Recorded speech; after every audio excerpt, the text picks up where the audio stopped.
دیکھیں نا جنت البقیع، وہ والا قبرستان جس میں کوئی دفن ہو جائے تو نبی پاک کی سفارش کا حقدار ہو گیا، وہ والا قبرستان جس کا نام ہی جنت ہے۔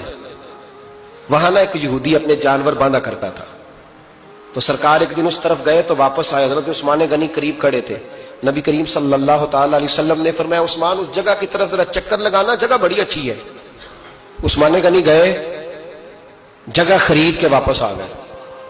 حضور نے فرمایا ہوا ہے؟ عرض کی حضور خرید آیا ہوں۔ فرمایا میں نے تو چکر لگانے کا کہا تھا۔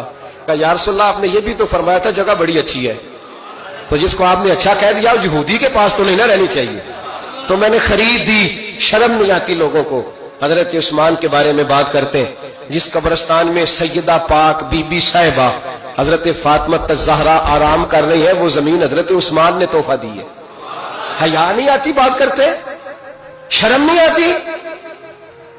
یہ صدقہ سیدہ فاطمہ کا ہی ہے، انہی کے لیے اللہ نے تحفہ دیا، اور اس کے پیسے حضرت عثمان غنی نے ادا کیے۔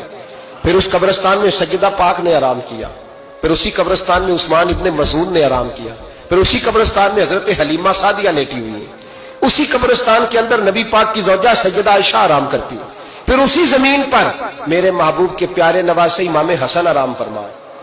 حضرت عثمان غنی رضی اللہ تعالیٰ عنہ کے بارے میں بات کرتے تیری زبان نہیں کانپتی؟ ان کو بات کرتا ہے جن کے تحفے اہل بیت نبوت نے قبول فرمائے اور وہاں آرام کرنا انہوں نے پسند کیا، اتنا بڑا جرت بند ہو گیا تو۔ حضرت سیدنا عثمان غنی رضی اللہ تعالیٰ نے سخاوت کی تو کمال کر دیا حضرت عثمان غنی، اور پھر ضرورت سے زیادہ پیسے دے کے۔ وہ کنویں کی بات بڑی معروف ہے، میں نے بس اشارہ کرنا ہے، نبی پاک نے بھی اعلان کیا تو بڑا ہی اعلان کر دیا، فرمایا وہ میٹھے پانی کا کنواں ہے، قبضہ یہودی کا ہے، جو بندہ خرید کر وقف کرے گا نا اسے کیا ملے گا؟ تو حضور نے فرمایا میری جیب میں جنت کی ٹکٹ ہے، میں اسے جنت دے دینی، یہ ہے عرض جنت، یہ طیبہ کی زمین ہے، جنت بھی یہی، مال کے جنت بھی یہی ہے، جنت لے لے مجھ سے، لے لے۔ حضرت عثمان غنی گئے، اس کو کہا بھائی کنواں میرے ہاتھ بیچ دے۔ کنویں کی قیمت تھی 500-700 دینار، تو حضرت عثمان 500-600 دینار کل کنویں کی قیمت تھی۔ جناب عثمان غنی گئے، یہودی کو پتا تھا کہ یہ خریدنا چاہتے ہیں، فرمایا یار یہ کنواں بیچ دو۔ کہنے لگا نہیں بیچنا۔ فرمایا قیمت منہ مانگی، کہنے لگا قیمت میری مرضی کی۔ کہا تمہاری مرضی کی، اپنی اپنی اوقات ہوتی ہے نا قیمت لگانے کی، تمہاری مرضی کی۔ کہنے لگا میری شرط ہے میں ایک دن کے لیے کنواں دوں گا، ایک دن میں ایک دن آپ۔ فرمایا یہ بھی منظور ہے۔ کتنے پیسے؟ اس نے کہا میں 3000 دینار لوں گا، 500-600 کا ہے۔ حضرت عثمان غنی فرمانے لگے تو نے اپنی اوقات کے مطابق 3000 مانگا ہے، میں 40,000 لے کے آیا تھا،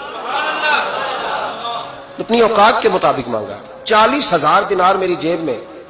یہودی کہنے لگا عثمان تو تاجر ہے، اور عام تاجر نہیں، عالمی سطح کا تاجر ہے، لوگ تیری تجارت کی مثالیں عرب میں دیتے ہیں، پر 500-600 کا کنواں 40,000۔ فرمانے لگے مسئلہ کنویں کا نہیں، مسئلہ مصطفیٰ کے فرمان کا ہے، وہ جو حضور کا فرمان پورا کرنا ہے نا اس کے لیے 40,000 تھوڑے ہیں، میرے پاس تھے ہی اتنے جو لے کے آیا ہوں۔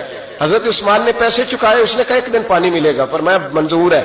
وہ ایک دن بیچا کرتا تھا پانی، حضرت عثمان نے اعلان کر دیا جو میرا دن ہے نا فری پیو، اپنے بھی پیو بیگانے۔ حضرت عثمان غنی رضی اللہ تعالیٰ عنہ فرماتے ہیں کہ میں نے پہلے بھی میں بڑا تاجر تھا، لیکن جب سے مصطفیٰ کے نام پر خرچ کرنا شروع کیا، پھر کہاں کہاں سے آیا کب، اور بڑی سیانی بات فرماتے ہیں، آپ فرماتے ہیں میں کلمہ پڑھنے سے پہلے تجارت کو وقت زیادہ دیتا تھا، اور مسلمان ہونے کے بعد میں نے تجارت کو ٹائم تھوڑا دیا، پر اللہ نے روزی مجھے زیادہ عطا فرمائی۔